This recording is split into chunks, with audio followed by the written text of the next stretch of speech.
정말 큐. 안녕하십니까. 5월 2일 금요일 오후 1시를 넘기는 순간입니다. 시청자 여러분들께서는 어저께 5월 1일 오후 3시 이재명 피고인에 대한 2차 공직선거법 위반에 대한 판결이 어떻게 날지 조마조마하게 결과를 지켜본 이도 있을 것이고, 저가 많은 관심을 가지셨고, 특히 박찬종 TV의 시청자들은 이 문제에 있어서 나라 걱정을 많이 하고, 대법원이 이번 기회에 땅에 떨어진 법원의 명예와 권위를 그나마 조금 상승시키느냐. 왜 그러냐?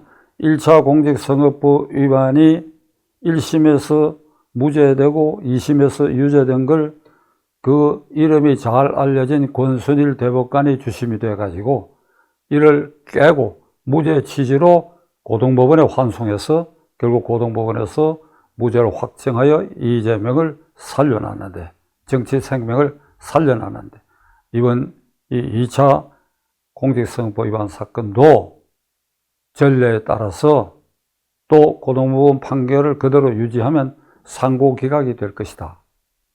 이렇게 되면 대법원의 권위와 명예는 결정적으로 실추하고 말 것이다.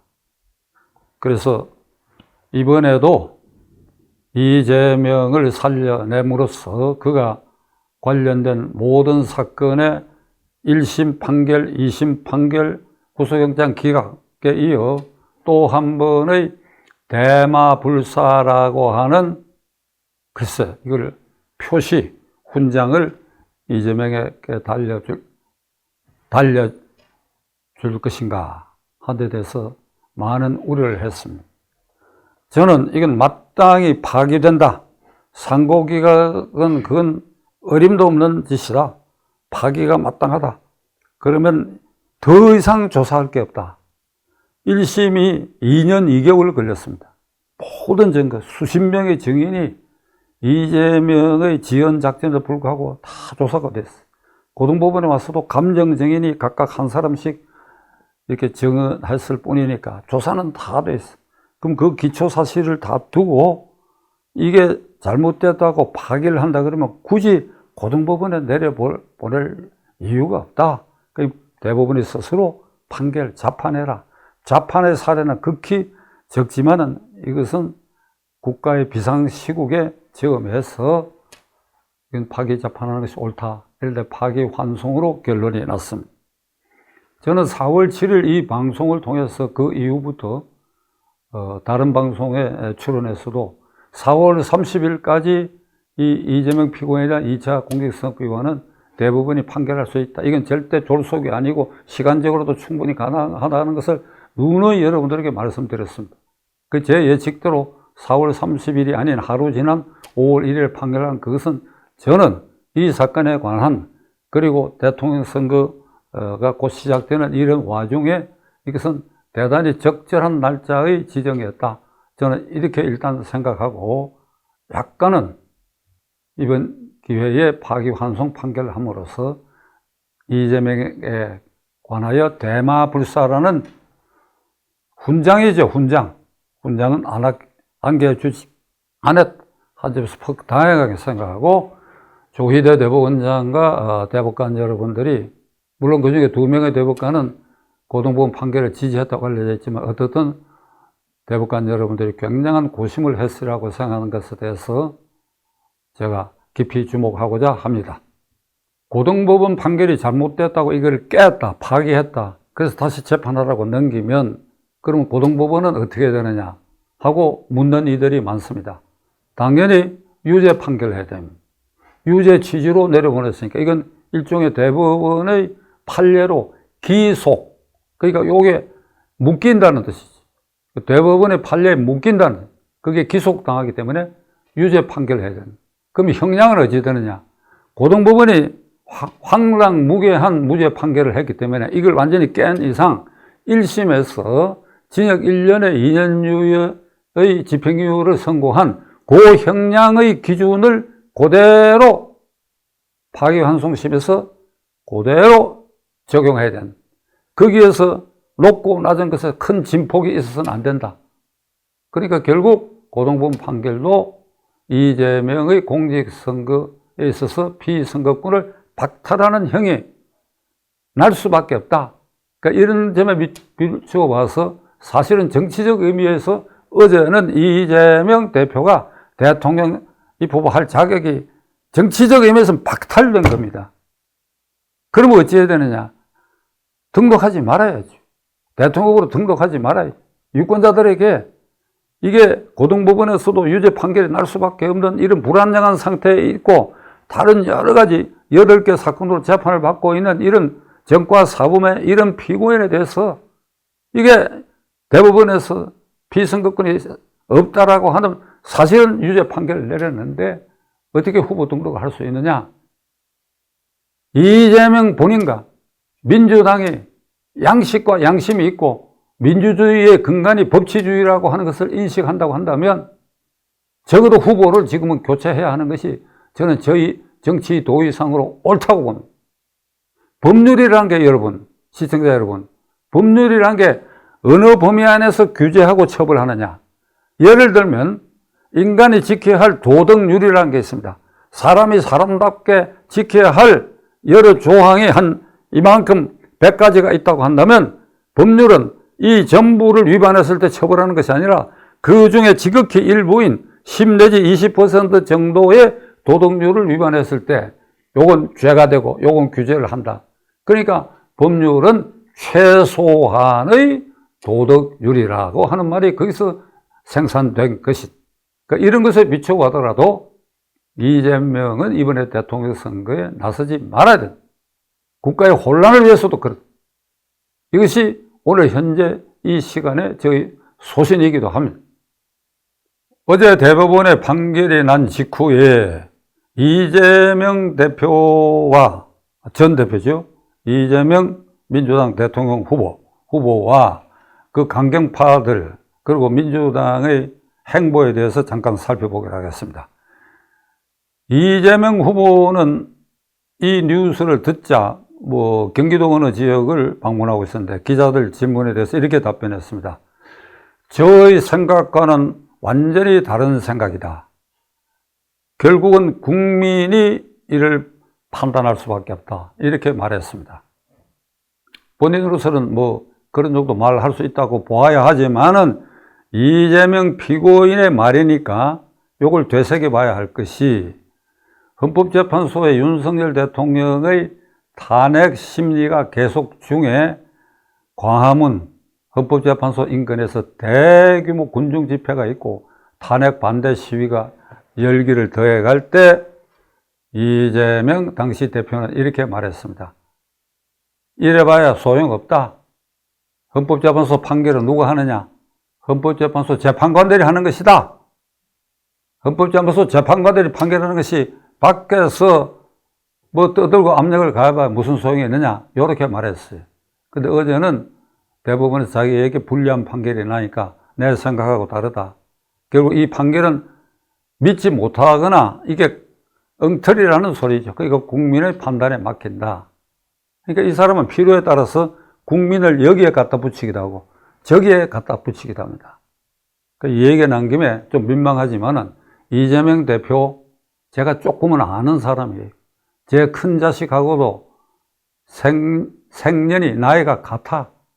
그런데 그 사람 말을 도대체 믿을 수 없는 게 그 유명한 말이 있지 않습니까? 후보 시절에 경상북도를 방문해가 나는 박근혜 대통령을 존경한다. 전두환 대통령도 어떤 업적이 있고 존경한다. 그러니까 개딸들이 그렇게 말을 하면 어떻게 하느냐 하는 항의가 있자 내가 박근혜 전두환 대통령을 존경한다고 하니까 참말로 존경하는 줄 알고 있더라.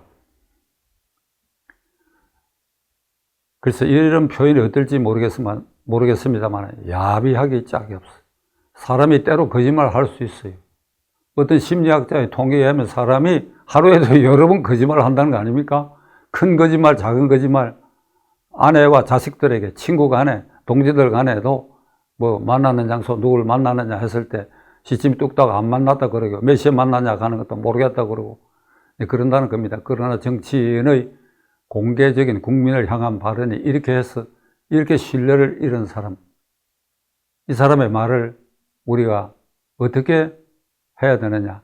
그의 말대로 그야말로 고등법원 판결이 6월 3일 대통령 선거일까지 결론 나기 어려울 것입니다. 그러므로 그야말로 이게 유죄가 확정되고 피선거권 자격이 정치적 의미에서도 그렇고 법률적 의미에서 사실상 없다. 이런 후보를 찍어줄 것인가? 6월 3일. 그야말로 국민이 판단할 일이다. 라는 것을 덧붙이려고 합니다. 곁들여 그 강경파들의 행보가 여전히 격한 반응을 보이고 있는데, 그 중에 김병기 의원, 저는 개인적으로 잘 모릅니다. 뭐 어느 지역 출신이고 잘 모르는데 이런 말을 했어요. 이 판결 직후에 이것들 봐라. 한 달 뒤에 보자. 이것들 봐라. 그러니까 대법원장과 대법관 이 유죄 판결한 데 대해서 이것들 봐라. 한 달 뒤에 보자. 한 달 뒤라는 게 6월 3일을 말하는 거죠. 그 이재명 후보가 당선된다. 당선되면 너희들 탄핵을 하든지 전부 응징한다. 이런 뜻인데, 그게 보도된 바에 하면 좀 더 자세하게 이렇게 얘기를 했어요. 사법 권력이 헌법 질서를 무시하고 입법 행정 권력까지 장악하겠다는 거지. 너희들 그렇게 장악하겠다는 거지. 한 달만 기다려라. 이것은 협박이 분명하고, 이걸 보고, 이 뉴스를 보고, 요거 지금 제가 인용한 건 조선일보에 어제 보도된 것인데, 저에게 물어온 사람들이 있어요. 이게 죄가 안 되느냐? 제가 누구를 칭해가지고, 죄가 된다, 형법 몇 조에 걸린다, 이런 말은 가능하면 안 하려고 하는데, 그렇게 묻기 때문에 제가 대답을 했어요. 공무집행방해죄가 된다 그랬어요. 공무집행방해죄. 형법에 규정되는 공무집행방해죄. 직무를 집행하는 공무원에 대해서 협박, 폭격하는 경우야. 직무를 집행하는 대법원장과 대법관에 대해서 한 달만 기다리라. 저것들 하는 것, 이것들이 이런 짓을 해? 그러니까 한 달 뒤에 대통령 되면 너희들 보복하겠다. 이 협박 아닙니까? 근데 이걸 누가 들춰가지고 그 사람들 협박죄로 다스리고 그렇게 할 수 있겠습니까? 사람답지 않은 인격과 이성을 잃은 이런 말들에 대해서 이재명 대표의 말대로 국민이 6월 3일 심판할 수밖에 없다. 민주당은 어제 대법원 판결이 난 직후에 오후에 최상목 부총리, 그러니까 이 한덕수 권한대행을 탄핵시켜가 직무정지가 되니까 경제부총리 최상목 부총리가 한동안 권한대행의 대행을 맡았던 사람이죠.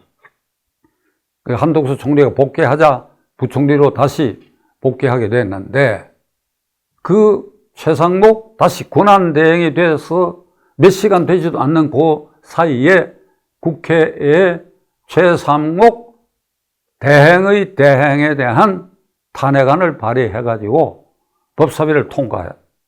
본회의에 올라가려고 하는 그 순간에 최상목 부총리가 사표를 제출해가지고 그건 탄핵 본회의 표결에는 이르지 못하고 그건 일단 무산되었습니다. 여러분 어떻게 생각하십니까? 최상목 부총리가 권한대행이 되는 순간에 그의 업무를 정지시키기 위한 탄핵을 한 그 탄핵 사유가 뭡니까 도대체? 먼저 번에 하면 탄핵을 발의하려고 하다가 머뭇거리고 탄핵을 결국은 발의하지 않고 한덕수 대행이 다시 복귀해서 부총리로 복귀한 사람인데 무슨 사유입니까? 어제 판결에 대한 보복입니까? 보복을 하려면 어젯밤에 조희대 대법원장과 거기에 유죄 판결에 동의한 10명의 대법관, 그리고 11명을 탄핵을 해야지, 11명을 탄핵해야지, 최상목 부총리 권한대행이 되는 순간에 그를 탄핵할 이유가 뭐가 있습니까? 이건 종로에서 뺨 맞고 한강에서 눈 흘리는 꼴이야. 대법원장과 대법관을 탄핵을 해야지, 이 사람들아. 그게 논리에 맞는 거 아니냐, 이 말이야.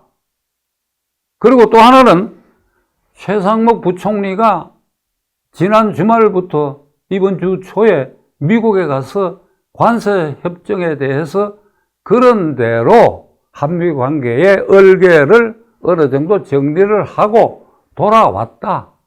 그러니까 당신들 눈에는, 민주당 국회의원 당신들 눈에는 이재명만 보이고 이재명을 보호하기 위해서는 무슨 짓이든지 한다.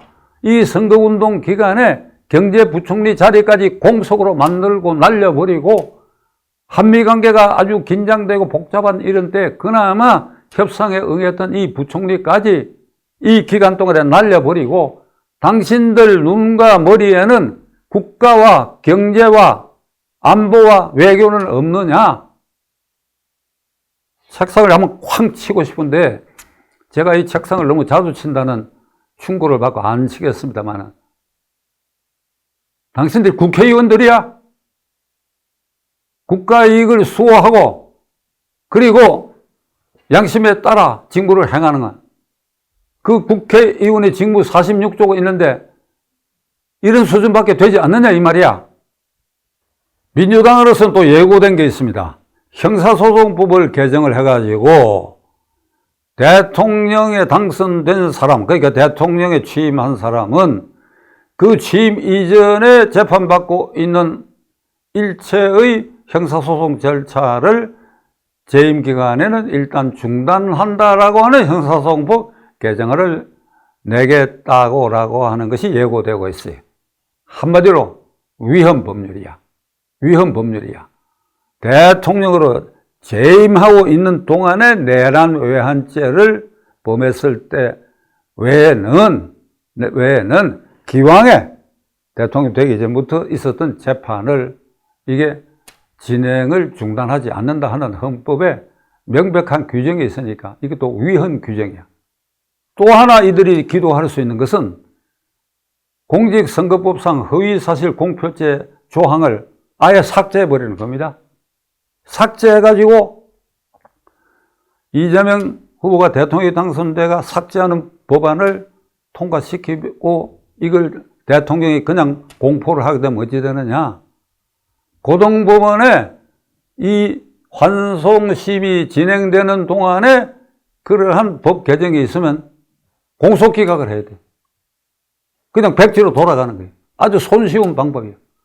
그렇게 되면 지금 공직선거법 위반으로 재판받는 모든 사람들에게 다 공통으로 적용돼요. 그러면 어떻게 되느냐? 마구잡이로 거짓말을 해야 된다. 선거운동 기간에는. 이제 이런 나라가 되는데 그것까지도 현재 국리를 하고 있다. 어찌 생각하면 이성을 잃은 망난의 짓이고 어리석은 짓이고 천심을 두려워하지 않는 집단과 이재명 후보라고 우리가 말할 수도 있지만 한편으로 무서운 사람들이야. 무서운 사람들이야. 한번 그 일에 골몰해가 미쳐버리면 무슨 짓이든지 한다고 하는 옛말이 이게 상기되는 대목입니다.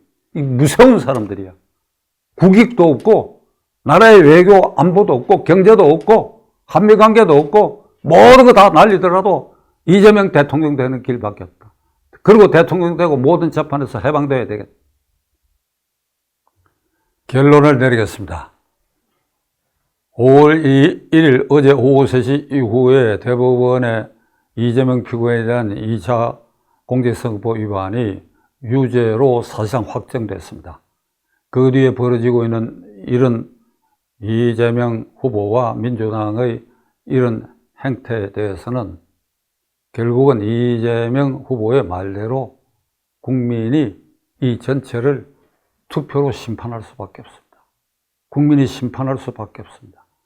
그렇게 해서 이 땅의 사법 질서, 법치주의가 상당 부분 회복되고 그리하여 범죄 피의자가 대법원에 법률적으로 공직선거법상의 피선거권이 박탈되는 유죄 판결까지 난데도 불구하고 뽀듯이 이 후보가 대통령 후보로 선출되는 이런 일은 G7 국가에 등극한 대한민국으로서는 수치야. 수치. 부끄러워. 이거, 그렇게 되면 이건 국민의힘당의 책임이라기보다도 이건 유권자인 우리 모두의 책임이 될 것입니다. 유권자가 아니고 국민의 책임이 될 것입니다. 이런 점을 우리가 깊이 통찰하고 앞으로 이재명 후보와 민주당이 얼마큼 더 무리한 짓들을 하고 있는지 관찰하고 1월 6월 3일 투표에 반영해야 되라고 생각합니다.